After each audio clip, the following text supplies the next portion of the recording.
What's up, everybody, and welcome back to the Underdog podcast, episode 5. Damn, I've been grinding these out, man, like 5 and 36 hours. Preview of the NFC East, the worst division in football currently, and it has been for a long time. Competitive, but terrible at the same time. But getting right into this, the worst team, I think it's kind of obvious, Philadelphia Eagles. They're kind of in cap hell. There had been rumors about the Deshaun Watson stuff, but it doesn't look like he's going there. And they're stuck with Jalen Hurts currently, who I'm a believer in Jalen Hurts, but being realistic, I think he's like the 31st or 30th best quarterback in the league right now. And it's not due to a lack of talent. Jalen Hurts has a ton of talent. He's, incredibly mobile. I think we saw that last season in the games that he played. He was able to extend plays, and, when the play breaks down, he was best. But I think when you watch the game, he was just a first-read quarterback, and that's going to get you in trouble. You need to be able to go through your progressions and be able to hang in the pocket and find open receivers. And Jalen Hurts is going to have to work at that a lot because he did not do that at all last season. But that's why they got the man they did in the first round, and we'll talk about him in just a minute here. But they bring in Joe Flacco as a veteran backup, one-time Super Bowl MVP, started a lot of games in this league, but has definitely gone downhill since he left Baltimore. Been a heavily, steady decline. Wasn't great in Denver. And then last year's with the Jets. And actually, when he started, he looked better than he did with Denver. But barring Jalen Hurts being absolutely trash, I don't see him getting on the field. And even if Jalen Hurts is trash, I think they go with Minshew, who they just acquired from Jacksonville. And Minshew's not as athletic as Hurts, but he's very good as well when the play breaks down, and he has to move with his feet. Obviously, he's not like an insane scrambler or anything, but he's able to maneuver his way through the pocket and find that open receiver to keep plays alive. And then running back, they got Miles Sanders, who was heavily underutilized last year. I mean, Doug Peterson was just an absolute shit coach, and really mismanaged Miles Sanders, because I think Miles Sanders is in the top half of the league for backs. I just think he was so underutilized last year, and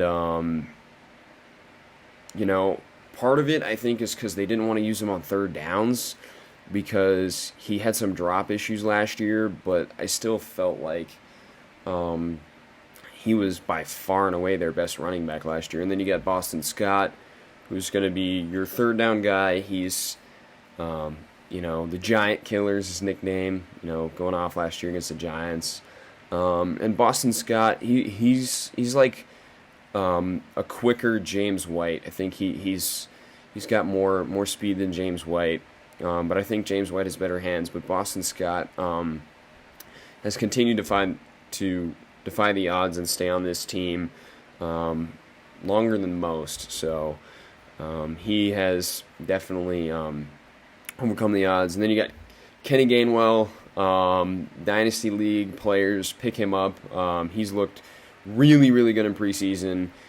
He is dynamic with the football in his hands, both as a runner and a receiver, kind of like Eckler.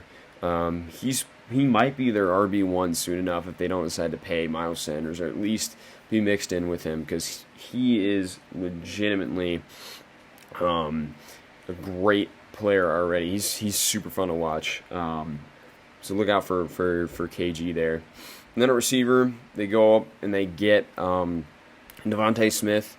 I believe they traded up with Dallas. Or no, they traded back with Dallas. But Devonta Smith was my number 3 receiver in this draft, behind Waddle and Jamar Chase, I think. But I don't know, man. After seeing him in the preseason, that might be wrong, because he just will not let guys touch him on the line of scrimmage. It doesn't matter, if you're 170 pounds, if you can't get touched on, the line of scrimmage. And I think Devonta Smith's really going to help out Jalen Hurts, just because he can get open. He can get open and be a viable receiver for Jalen Hurts.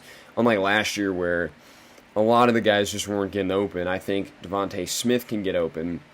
And then you have Jaylen Rager, who's had a really nice camp. Has really shown out in camp after really kind of disappointing last season. He had some injuries and wasn't really a focal point of the offense. But I think he's your deep threat. He's your deep threat next to Devonta Smith, and he's a playmaker, man. You saw him return that punt last year against the Packers, and if they can design touches for him, I think he can be a solid contributor to this offense. It's just mainly, you have to use him right. And last year they definitely weren't using him right with Doug Peterson at coach.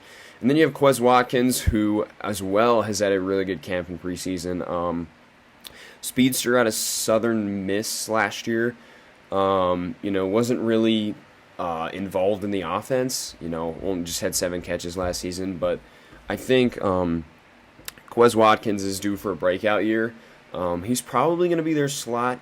Going to mix in there with Greg Ward, who's been their slot receiver for the last 2 years, former quarterback from Houston. But I expect a bigger contribution from Quez Watkins this season.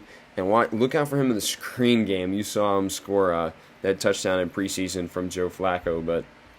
But yeah, he's gonna be heavily involved. And then Greg Ward, just a solid slot, making the transition from quarterback to receiver. No easy task, so good for him. And then Arcega-Whiteside, who's pitiful there. I'm surprised he even made the team. And then you got tight ends. Dallas Goedert, going to be the tight end 1 now. Has been on the come up for the last couple of years. He really, he can do it all. He's not a great blocker, but he can go. He can run any route in the route tree. He's a very good red zone vertical threat. I think he's like 6'4", 6'6", something like that. And he's sure-handed as well. The only problem with him really has been injuries. He hasn't been able to stay healthy the last couple of years. And then Zach Ertz, who's now staying on the team, it looks like, the old Wiley veteran. At one point was a top 3 tight end in the league, but he had a sharp decline last season. So we'll see if that decline continues or he kind of levels off. He was also hurt a lot last season, so we'll see how he does. And then Jack Stoll, who's look out for him, man. He is a rookie from Nebraska, undrafted, but I liked his tape.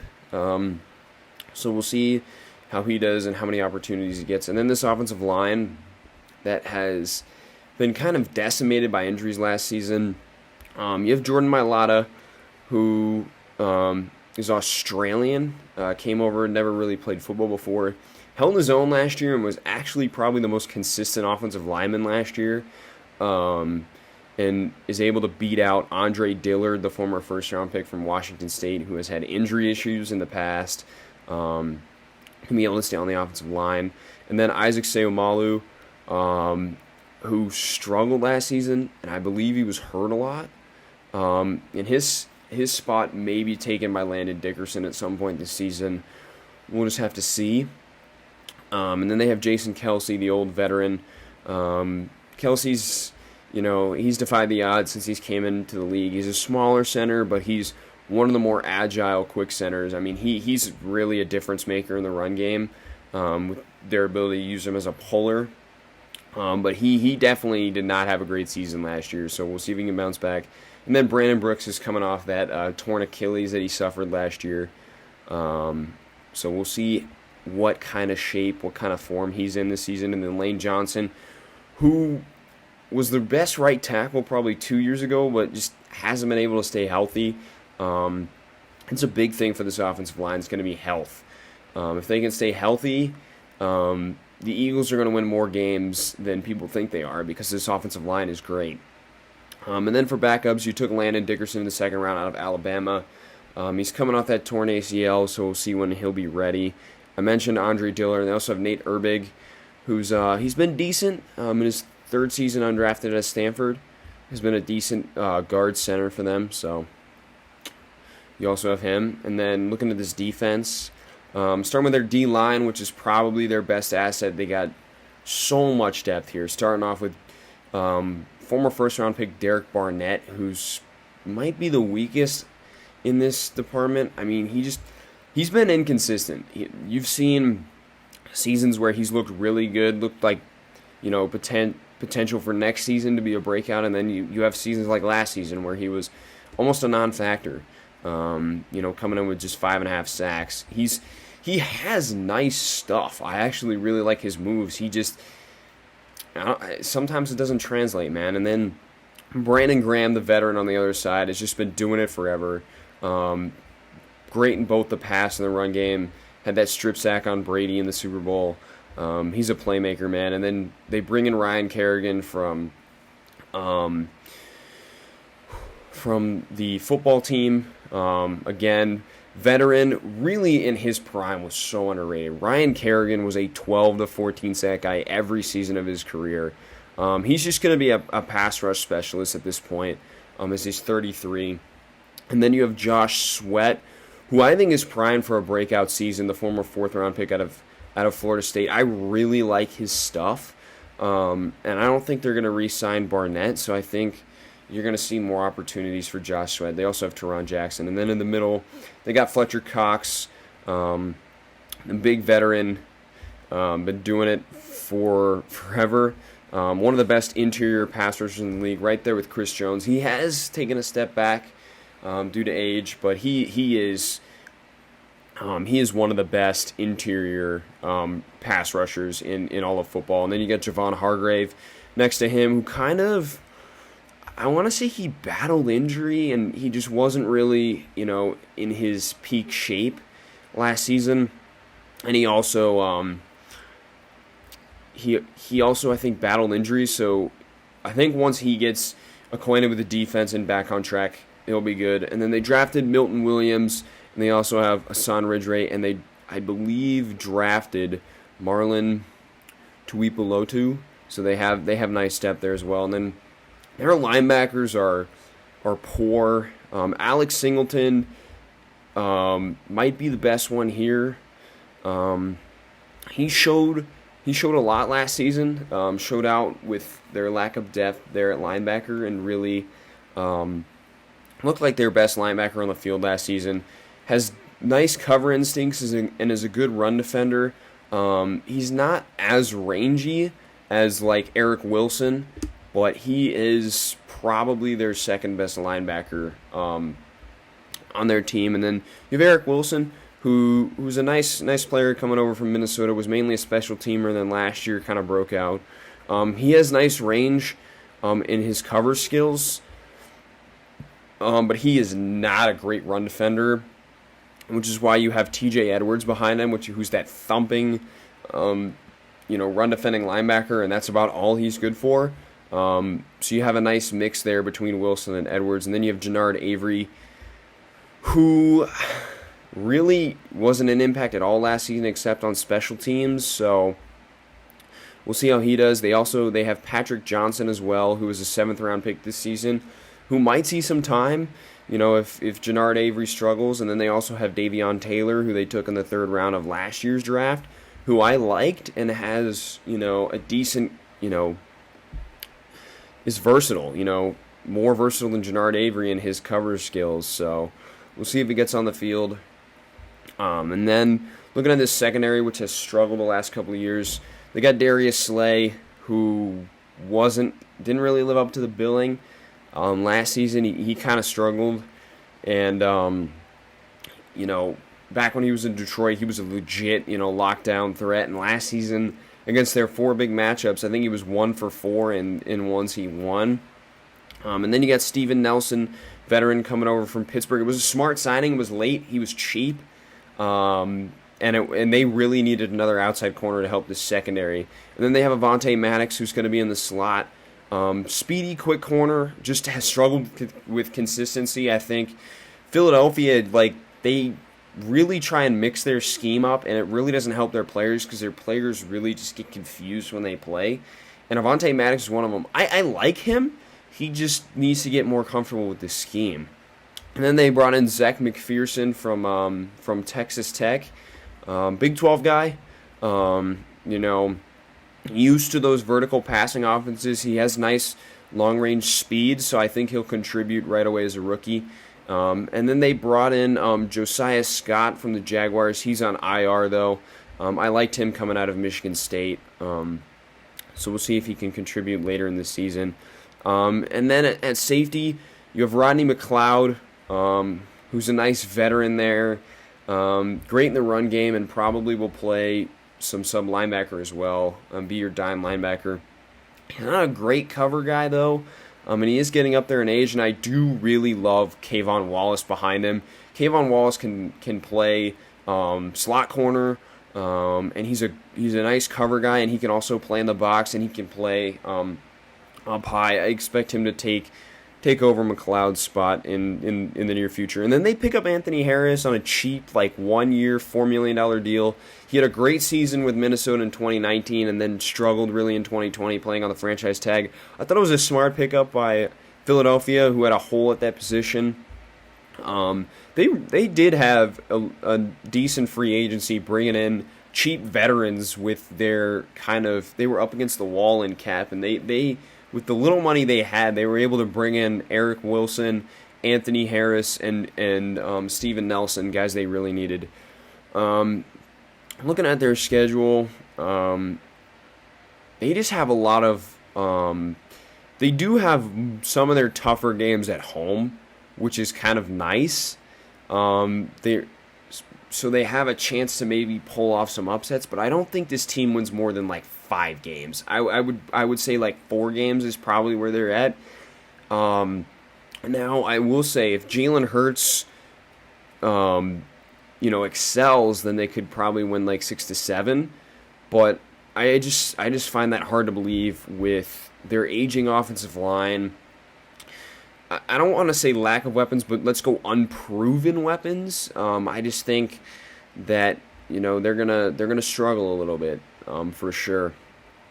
And then moving on to my next team, I want to believe in this team. I really do want to believe in this team, but their offensive line next to Pittsburgh is terrible. So Minardi, I'm very sorry, but the Giants are my third place team here in the NFC East. And it starts with Daniel Jones, really. This is a big season for Daniel Jones, whether or not he proves that he can really be the starting quarterback for this team. The one thing I will say about Daniel Jones is he had the best passer rating on deep balls, so he does have that going for him, but he really just needs to be quicker in his decision-making. I think that's the reason you see a lot of the turnovers, a lot of the fumbles, is he's just not quick in his decision-making. And he's gotten better at sensing pressure, but that's another thing that he struggles with, is to sense pressure. But he has a nice deep ball, and he's decently accurate, and he has a strong arm. I just think his decision-making needs to be quicker. And then they brought in Mike Glennon, veteran backup, former draft pick of the Tampa Bay Buccaneers. Solid backup for the time being. And then Saquon Barkley, man, tore his ACL last year, is coming back, hasn't played at all in the preseason, so we'll see what he looks like against Denver in week 1. But I really feel bad for Saquon because they have the worst situation for him to maximize his potential, honestly. Their offensive line is just terrible. But Saquon is a freak of nature, arguably the best running back when he's healthy. He can do it all, man. And he's an underrated receiver out of the backfield. I remember his first season, he had over 75 catches. So he is very underrated in that regard. And then you bring in Devontae Booker, veteran of from Denver and Vegas. He had a nice season in Vegas last year. He's a nice change of pace back. He's very quick and has some return ability as well there.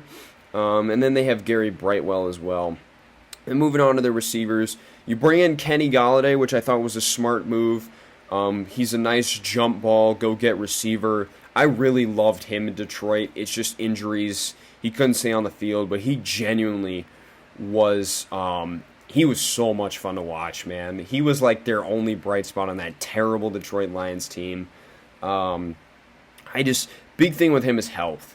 But if he's healthy, he can really help out Daniel Jones, as Daniel Jones really hadn't had that big receiver to go find. And with his deep ball ability, it's going to be a nice combo with him and Kenny Golladay. And then you have Darius Slayton on the opposite side of him, who's a nice deep threat, and he's a better route runner than people give him credit for. And I really like Darius Slayton. He kind of broke out his rookie year, was kind of their best receiver, and then last year had a nice 750-yard season. I think he can push 1,000 yards, especially if Kenny Golladay doesn't stay healthy. But he really needs to, I think be more consistent game to game wise. He kind of disappears in some games. And speaking of disappearing, that's Sterling Shepard. He has not been able to stay healthy at all. I was a huge fan of him coming out of Oklahoma, but Sterling Shepard's health has kept him from really breaking out. And if he can stay healthy, I surely think he can break out. The problem is he's going to have to fight off first-round pick Kadarius Toney, who's going to be your, at least in year one, the guy that you scheme up touches for, those jet sweeps, those jet touch passes, those drags, those screens. He's going to be involved in that kind of stuff. And then I like the pickup of Colin Johnson. He was a fifth-round pick for the Jags last year. He's a nice big-bodied target. Can't run a route to save his life, but has that ability to be a jump ball player for them as well. Then tight ends, you have Evan Ingram, was really good his rookie season, and then has just fallen off a cliff from there. He's had a lot of drop issues, hasn't been able to stay healthy. I really feel bad because I do like Evan Ingram. His athletic profile is really nice, and he is dangerous with the ball in his hands after the catch, but he just hasn't been able to stay healthy. They bring in Kyle Rudolph, veteran, nice red zone threat. That's where he really does his damage, and he's a great blocker, and he's a great veteran leader for that tight end group. He just isn't the same player as he once was. And then you have Caden Smith. He was a 6th-round pick in 2019 of San Francisco. He's a solid possession receiver too. He'd be a chain mover. He's been nice in the preseason. He had a nice grab over Adrian Colbert in the last preseason game. I do like Caden Smith. If Evan Ingram were to go down, or Kyle Rudolph or somebody. And then Levine Toilolo was a nice blocking tight end, but he's going to be on IR out for the entire season. And then looking at this offensive line, Andrew Thomas, former first-round pick. I liked Andrew Thomas coming out. He just really struggled last season. Georgia doesn't have a lot of traditional pass sets, and he really struggled to kind of pick those up. But we'll see how he does this season. I expect him to be much better than he was in his rookie season. You got Shane Lemieux.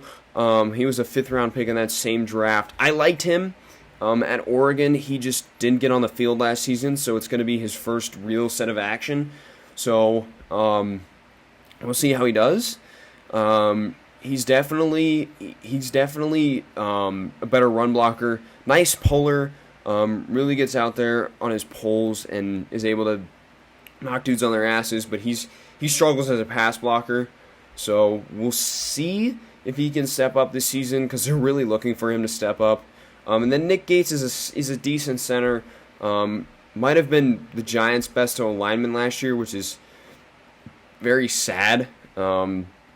He's a decent at both run blocking and pass blocking. Doesn't excel at either one. And then you have Will Hernandez, who's definitely more of a run blocker. Looked promising his rookie season, and then has just kind of slowly declined. To why, I don't know, because I did like Will Hernandez out of UTEP, but he has not looked the same player since his rookie season. And then they got the veteran Nate Solder, former first-round pick out of Colorado. He wasn't great in 2019, really struggled, and then opted out last season. So we'll see if he can hold off Matt Pert, who I really liked out of UConn, who they took last year as well. Then they also traded for Billy Price, who's been pitiful on Cincinnati, but he might be a better option than Nick Gates. So Billy Price and he can also play guard. So if one of these guys is struggling, look for Billy Price to step in there. And then we get to this defense, which is why I want to believe in this team so badly, because I really like their defense. Their defense has some special talent. Starting with the D-line, Dexter Lawrence. A lot of people rip this pick because you traded away Damon Harrison and then just got the same player, but he has really been nice for them. Very good run defender and, a pocket-pushing guy in the pass rush for them. And then you have Austin Johnson, who's your traditional nose, just taking up gaps and stuff. That's kind of his job. And then you also have Danny Shelton behind him, who's, a similar role. And then Leonard Williams, who's an elite run defender and a good pass rusher, can get you like 8 to 10 sacks a season. A lot of people are ripping on the Giants for giving him a contract, but he really had his best season last year with 11.5 sacks. And he's a very, very good run defender as well. And then looking at edge, you have O'Shane Ximenez, a former third-round pick out of Old Dominion. He was hurt last season and didn't really play his rookie year, so we'll see if he can come back and contribute at all. And then Lorenzo Carter, another one of my breakout players. He was a breakout for me last year too, but he tore his ACL. I think this dude has all the tools to be a number one pass rusher in this league. It's just health. He hasn't been able to stay healthy. Then they took Azeez Ojulari. They stole him in the second round. I thought it was a solid pick. He might take over for O'Shane Ximenez at some point this season, and then they have the Georgia pass rush tandem, but I really liked Azeez Ojulari. Just thought he was a little raw. He's going to, take some time to get up to speed. And then your traditional linebackers, you have Blake Martinez, who actually looked competent last season. He's a tackling machine, great sideline to sideline range. He just has always struggled in coverage, and last season he actually looked competent in coverage. Was able to get into some throwing lanes, which is nice. So Blake Martinez, has looked better than when he was with Green Bay, that's for sure. And then you have Tate Crowder, who's going to be into a starting role this season. Going to fight off Reggie Ragland and Carter Colin there. And then you go into their secondary.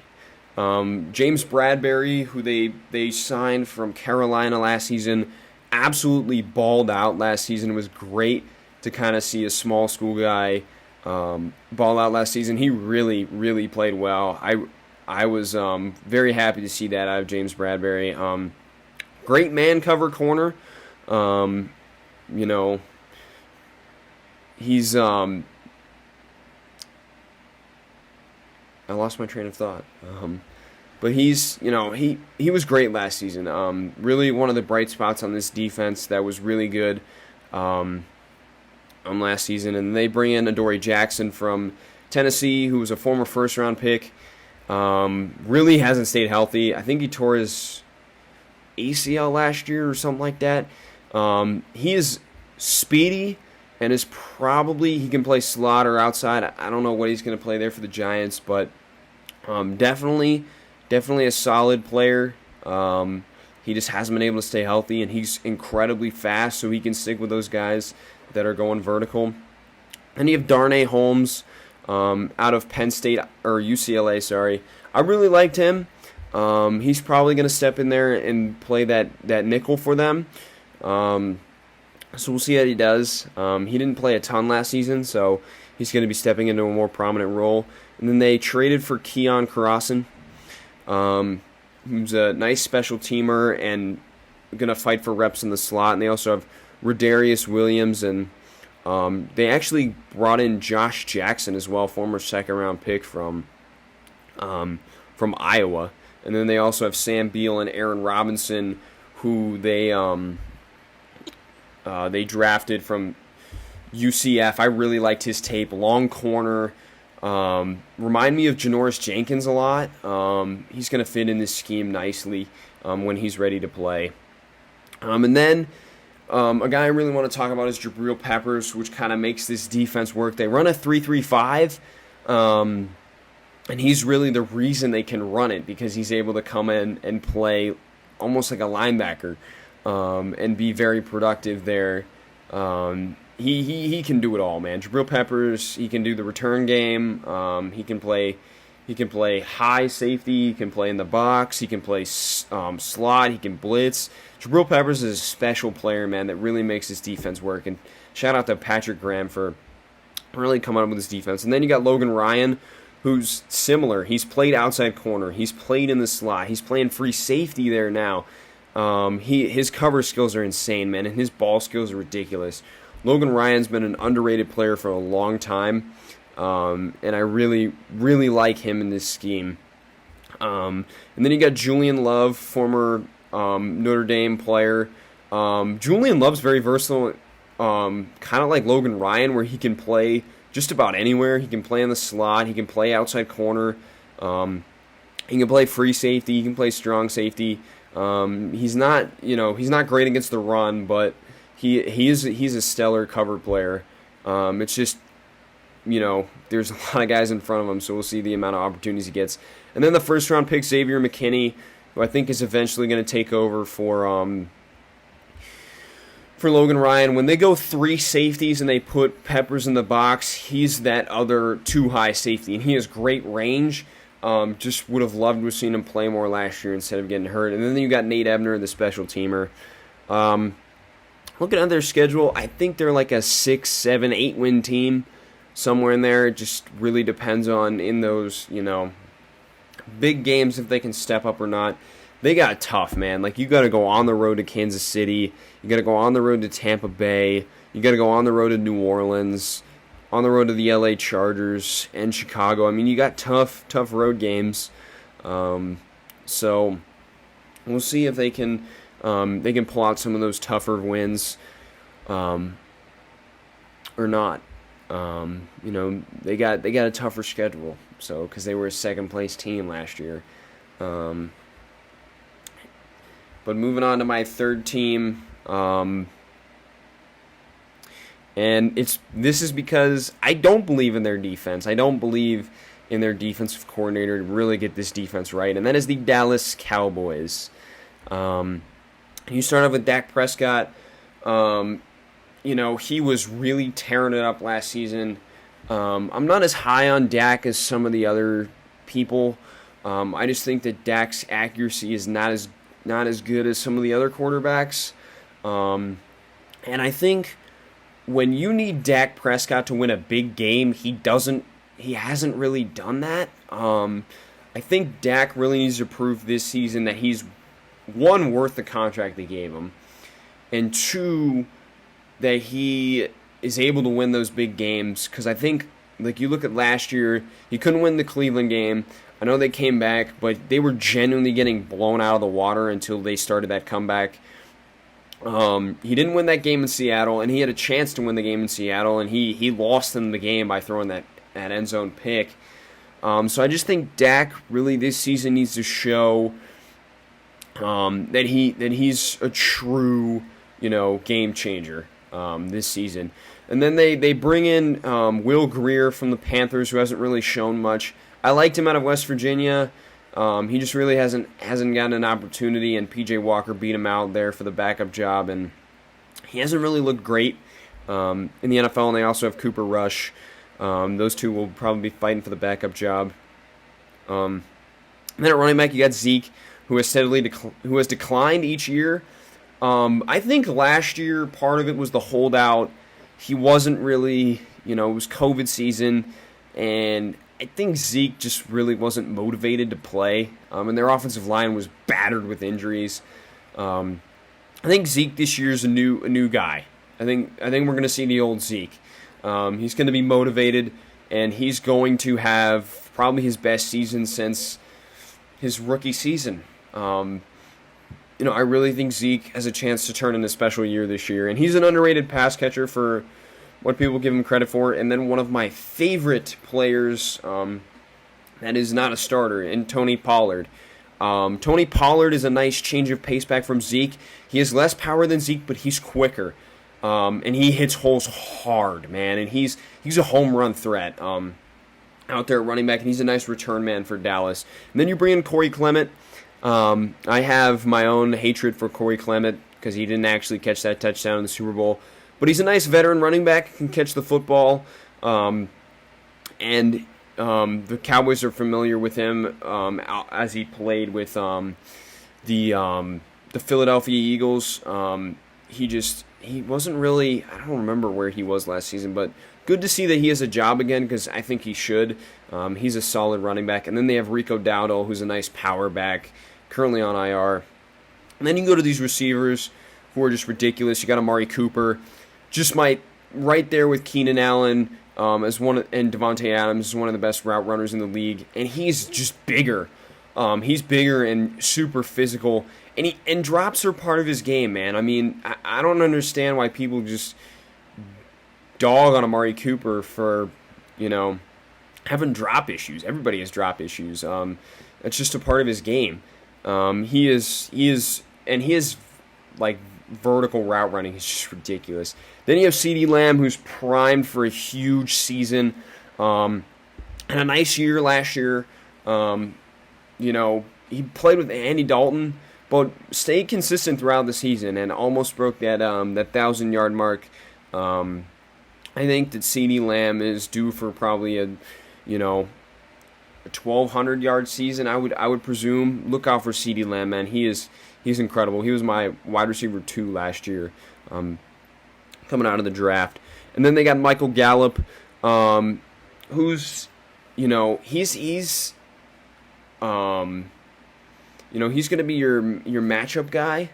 I think Gallup is a nice vertical threat for them. He's kind of their deep threat. And he's an underrated route runner, too. I really like his ability to get open. I feel like Michael Gallup's always open, and he's one of those guys that isn't really talked about much. He had a nice season last year as well, despite, Dak Prescott getting hurt. So we'll see if he can build up on that. I truly think they could have 3,000-yard receivers this year. And if Michael Gallup gets 1,000 yards, like 8 touchdowns, I think he could see himself a nice payday in free agency. Then you got Cedric Wilson, who he looked nice last season for them. They kind of schemed him up some touches, and in some certain games he looked really nice. So I'm interested to see what they do with him this year. Noah Brown's a nice physical receiver out of Ohio State. And then they bring in Simi Fehoko, who's similar to Gallup. He's just taller and, going to be a nice vertical option for them there. And then at tight end, Blake Jarwin, who I was really excited to see break out last season, tore his ACL. I'm a big fan of Blake Jarwin. He's got solid hands and is a nice route runner, good possession, chain mover guy. Going to be interested to see what he does. And then Dalton Schultz, who kind of took over for him last season, had a decent year. So we'll see how much he gets an opportunity of with Jarwin coming back. But I like Dalton Schultz. He was solid last season. And then you go to this offensive line, and that is one of the best when healthy. And it starts with the veteran Tyron Smith, who hasn't been able to stay healthy the last couple of years, but he is one of the best in the league when he is healthy. Former first-round pick, has just been a rock there at left tackle, just absolute mauler in the run game. And has improved his pass blocking over the years. He's a very, very good player, Tyron Smith is. And then you have Connor Williams, who was like the one guy that stayed healthy last season for them, second-round pick. And he kind of stepped up last season when other people got hurt. So, and then they have Tyler Biadasz, who's going to step into that starting center role with Travis Frederick retiring. I like Tyler Biadasz. It's just going to take him, a few years to really get into that mold of being a starting caliber center. Then Zach Martin, who's going to be out for the first game, has been the best guard since he walked in to the league. He's genuinely an amazing football player. Great both run and pass blocker. He's just going to be out for the first game with COVID. The drugs. Good luck on episode 5, motherfucker. Yeah, I know I am. It's nice.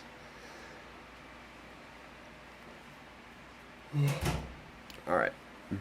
Then you have Landon Collins, who was hurt all last season. Too bad, because he's a phenomenal football player, man. He was undrafted out of LSU, and ever since then he's just been a solid right tackle. I think he just got his payday too, so hopefully he can stay healthy this season and they can block for Zeke. Tynaseki behind them for tackles is a nice swing tackle, good veteran. Has started games in this league, and is a nice swing tackle to have. They also have Connor McGovern, who's a nice interior presence as well.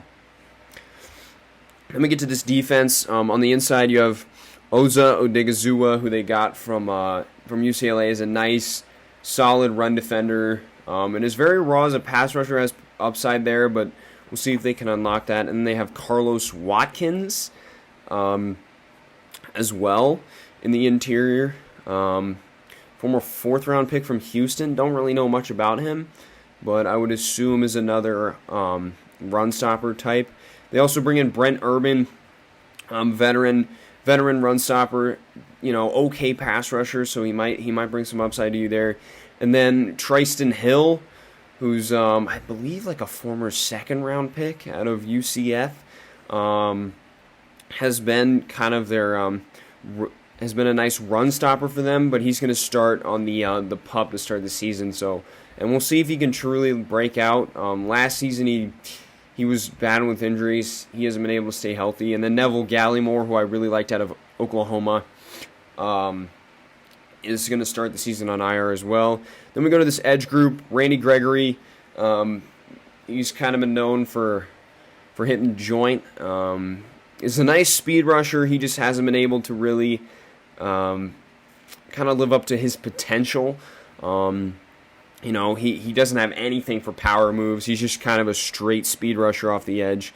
Hopefully he can finally, have that breakout season that everybody's been waiting for, but we'll see. And then you got Demarcus Lawrence, who's frankly underrated at this point, had a down year, but that one year he had like 16.5 sacks. He should have been Defensive Player of the Year. And he's just a general good dude. Nice veteran presence, just plays nasty on the field. Is a nice, has been doing it for the last, 4 or 5 years. And then you have Terrell Basham and Dorrance Armstrong, along with Bradley Anae as nice depth there on the outside. Then you go to linebackers. You got Leighton Vander Esch, who's probably going to be on his way out the door this season. Was great his rookie season, and then just since has dealt with so much injury. He hasn't been able to kind of live up to that first season. Then you have Jalen Smith, who got that big contract, and last year just was a shell of himself as a player. He did not look good at all. His coverage instincts kind of just went away, and he just was not playing fast, and you have to play fast in this league in order to succeed, and he was not doing that. Then they draft Micah Parsons in the 1st round, which I thought was an interesting pick. I felt like they needed corner because I think this is the worst secondary in football, but they ended up going with Micah Parsons, who's going to be a versatile piece on this defense and is going to be used all over the field for Dan Quinn. I don't think he's a great cover guy, though. That's where he struggles, and that's why they took Jabril Cox to be that cover guy out of LSU. But I think Parsons is really, he's going to struggle, I think, coming into the league. And then they bring in Keanu Neal to kind of play linebacker. Hard-hitting dude. I'm not a real fan of Keanu Neal, but he's nice in that will spot. We'll see how he does there. And then moving on to this terrible secondary. You have Trayvon Diggs.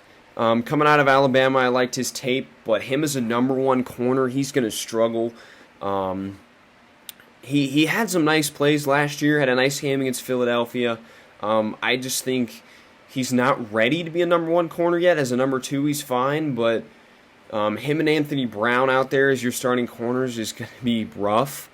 And then you have Jordan Lewis, who I think is probably going to start in the slot. I like Jordan Lewis. He just hasn't been able to really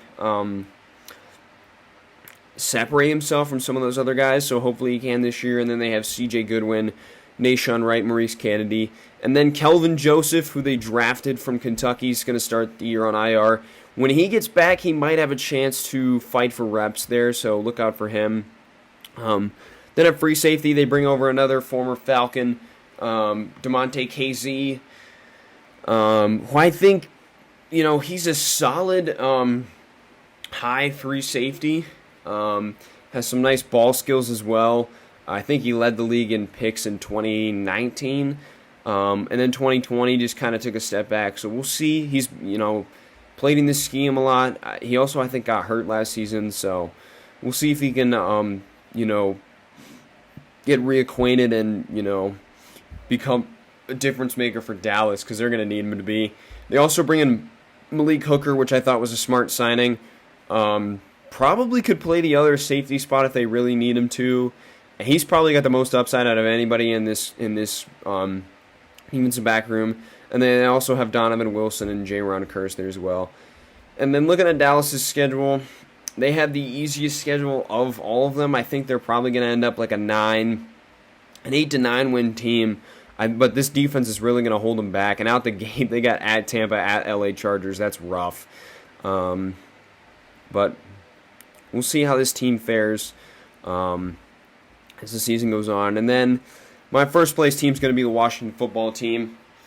They don't, their offense, they have their question marks, but their defense is just so solid. I think it's going to carry them through this tough schedule that they have, this tough first place schedule that they have. Their defense is just ridiculous, man. And their pass rush, their D-line is just so stacked. But starting on offense, they got Fitzmagic, the veteran, gunslinger with the beard. Fitzpatrick, he just lets it loose, man, and he has fun out there. I think I really questioned Miami's decision to bench him last year. I really thought it was his team, but they thought Tua was their future, so they had to kind of go with Tua. But I felt that Fitzpatrick kind of got slighted last season. Then Heineke, who had an incredible playoff game against the Tampa Bay Buccaneers. I mean, he really, he balled out, man. His rushing touchdown was incredible, man. And I was really rooting for him kind of to win the starting job.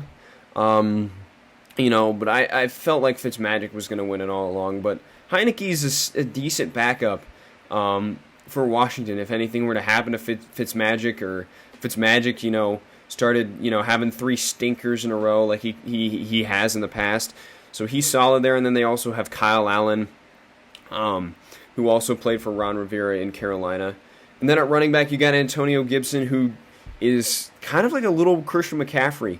Not one of the better runners of the football, but he's just an insane receiving back. Out of the backfield, former slot receiver at Memphis. He really thrives, catching the ball out of the backfield. He's going to be a difference maker this season for the football team. And then you have J.D. McKissick, who's also a great receiving back, former receiver at Arkansas State. So they're kind of hand in hand. And then your change of pace back is Jarrett Patterson, who reminded me a lot of James Robinson, undrafted out of Buffalo this season, and really had a nice last season at Buffalo. Was surprised he didn't get drafted. And then at receiver, you have Terry McLaurin, who has had 2 phenomenal back-to-back seasons with poor quarterback play. He is just fantastic route runner, and has a nice vertical threat as well for Washington. I expect him to really have an even better season, take it to another level than he has. Then they have Curtis Samuel, who's going to be opposite of McLaurin.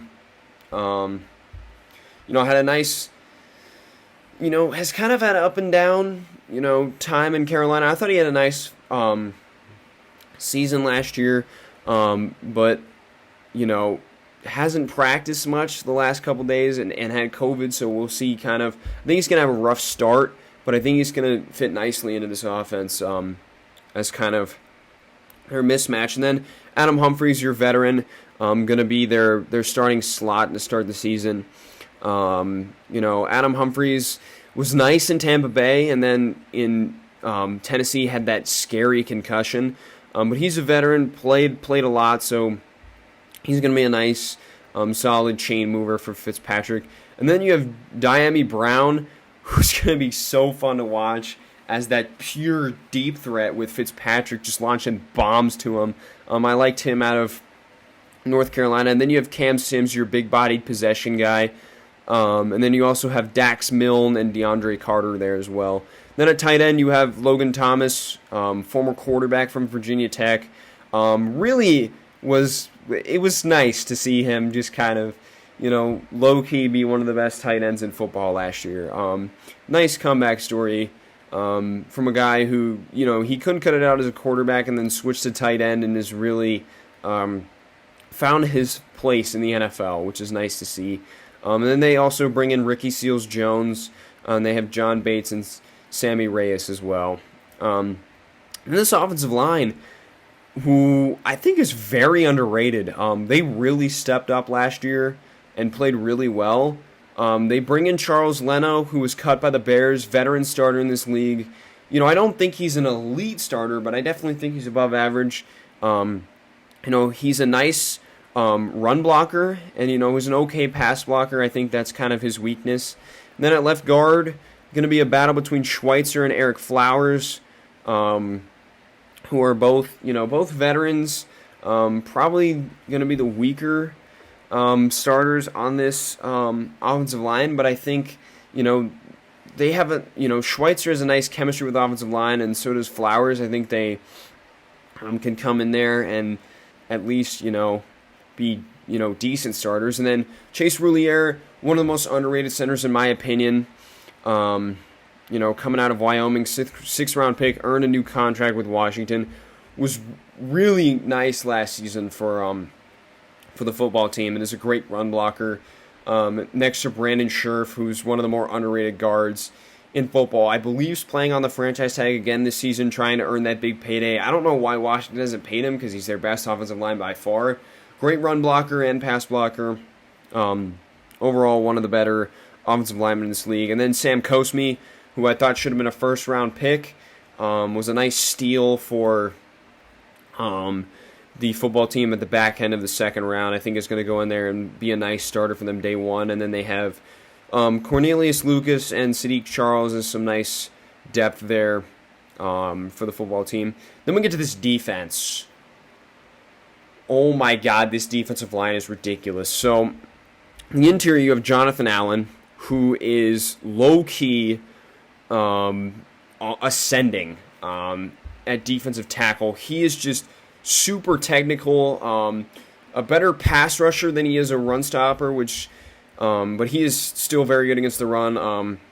His power moves are just ridiculous. He only had 2 sacks last season, but he's taken up 2 blockers at a time so that Chase Young and Montez Sweat can get those double teams. And then he's next to Deron Payne, who's kind of that more run-stuffing defensive tackle, another former first-round pick out of Alabama. He's very, he's kind of that guy that's going to take up, blocks like Jonathan Allen and open up lanes for these linebackers. And then he's a decent pass rusher in his own right. That's just, he's more of that, kind of run stopper on this D-line. And then you have Matt Ioannidis, who is kind of going to sub in for Deron Payne in those nickel and dime sets to be a pass rusher, and he's been, underrated as well because he's been next to Ryan Kerrigan, and he plays in Washington, which in general they're very underrated there as well. And then Tim Settle, who I think could be a starter on most teams. Great run stopper, but also has some nice pass rush moves. He is another very underrated player here in Washington. And then we get to these edge rushers. Chase Young is an absolute freak of nature, absolute stud. Didn't have the sack numbers you wanted last season, only in 7.5, but I think this season he genuinely could be a 14, 15 sack guy in this defense. And then opposite of him, Montez Sweat, Another guy who's looking to break out. He had 9 sacks last season. I think he's becoming more refined as a pass rusher last season, and he is really he really shows speed off that edge. I mean, he is like 4'4" guy, ridiculous at his size. And then they don't have a ton of depth there. They have James Smith, Williams, Shaka Toney, and Casey Hill. They're kind of whatever. Let me get to this linebackers. John Bostic's going to be your thumper, going to be in there on those rundowns, blowing shit up. Veteran player out of Florida, knows how to play in this scheme. And is a nice leader for them. Then you bring in Jamin Davis, who's going to be, I think, more like Shaq Thompson, just a bigger Shaq Thompson, or like a Thomas Davis, and is going to be able to play both the run and the pass. Dark Horse Defense Rookie of the Year candidate, but it takes linebackers a little bit of a while, but that's kind of Ron Rivera especially has been able to mold out linebackers in the past. And then you have Cole Holcomb, who, another underrated player on this defense. I really like Cole Holcomb. He really shines in coverage. I think that's where he does most of his work. He's a decent run defender, but I think his best work comes in against the pass. And then Khaleke Hudson, who's kind of that hybrid safety linebacker, going to come in there and see time as maybe that dime linebacker and come in there on those obvious passing downs. And then we get to the secondary. You bring over William Jackson from Cincinnati, which was a smart move. He's a veteran corner, and last season played very well. He lacks the interception numbers, but he doesn't get beat very often, and his technique is very good. And then you have Kendall Fuller, who, I don't know if he's going to play slot or not, but he's a veteran in this league, and had a really good season last year, and he's been nice for them coming over from Kansas City. And then they drafted Benjamin St. Juste, who I thought would have been a nice safety rather than corner, but I think he's going to step in there and, play a meaningful amount of snaps this season for them. Although I think that Troy Apke, White Lightning, I mean, this dude's like 4.32 speed, is actually going to start on the outside. I think I saw that. He's going to start on the outside and have Fuller play on the inside. I was a fan of Troy Apke coming out of Penn State. He just kind of really hadn't found his role in the NFL, really. So, we'll see kind of if he can refine that here with Washington getting a chance to play corner. Then they also have Torrey McTyer and veteran Darryl Roberts coming over from Detroit as well. And then safeties, Landon Collins, who tore his Achilles, I believe last season. Really hasn't been the same since that one Pro Bowl season on the Giants, but he is genuinely a hard-hitting dude at safety. Acts like another linebacker out there. Is great against the run. Struggles a little bit in coverage, but he's definitely a solid safety to have. And then they bring in Bobby McCain, veteran safety from Miami. I really didn't, it was a nice move to bring him in, but I really liked Cameron Curl and what he did last season as a 7th-round pick out of Auburn, so we'll see who kind of gets the nod there at free safety. And then they have DeShazer Everett as a kind of special teams guy there. And then looking at Washington's schedule, it's a risk picking Washington to win this division because they have the hardest schedule out of anybody, but I think they're primed to do it. I just really think their defense is going to win them games that they shouldn't win. And their opening schedule, is kind of a mix of tough and not tough. And you get tough teams, they get some tougher teams at home like New Orleans and Kansas City and Tampa Bay. They do have to go on the road to Green Bay and Buffalo, but they don't have super tough road games. And I think their last end of the schedule is relatively easy, although they do have to play divisional opponents their last 5 games, and that's probably going to be the difference in whether or not they make the playoffs. So, but that's all I have. So that's the NFC East for you. definitely probably going to be the worst division in football again, but it's going to be competitive between those top 3 teams at least.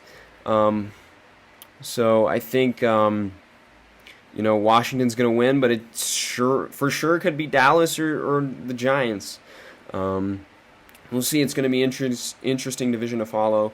But that's all I have for you today. NFC North coming probably later today. I'm going to try and get that out later today, along with the NFC South and West. But thanks for watching, everybody.